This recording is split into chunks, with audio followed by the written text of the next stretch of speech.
Поефикасна локална администрација, подобри комунални услуги, поодржлив јавен превоз и поголема финансиска стабилност на општините. Ова се дел од приоритетите во новиот стратегиски план на ЗЕЛ за наредните 5 години.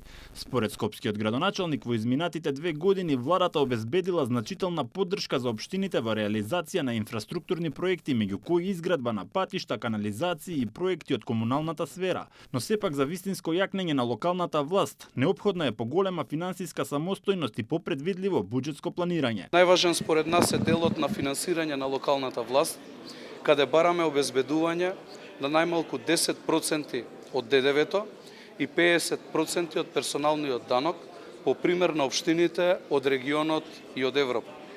Точно е дека изминативе 2 години добиваме силна поддршка од владата за инфраструктурни проекти. Во фокусот на ЗЕЛ состанува и продлабочувањето на децентрализацијата, особено во делот на социјалната заштита. Од заедницата сметаат дека општините најдобро ги познаваат потребите на граѓаните и треба да имаат поголема улога во обезбедувањето на социјалните услуги. Сите сме согласни дека општините се тие кои што се најнепосредно запознаени со состојбите на своето население и впрочем граѓаните за каков и да е вид на социјална поддршка секогаш прво се обраќаат во својата општина.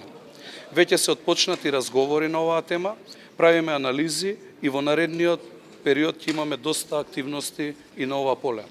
Ни престои жешко лето и во делот на меѓусебно и взаемно помагање на општините, во ЗЕЛС утврдивме и еден кризен штаб кој ќе има улогата за подобрување на координацијата на луѓе и опрема во кризните моменти. Значително подобрување во делот на наменските дотации за територијалните противпожарни единици, односно од оваа година имаме 1 милиарда денари, или пак тоа е дупло за разлика од минатото. За локалната власт најголемиот предизвик и понатаму останува на платата на даноците, кои се едни од најниски во регионот и Европа.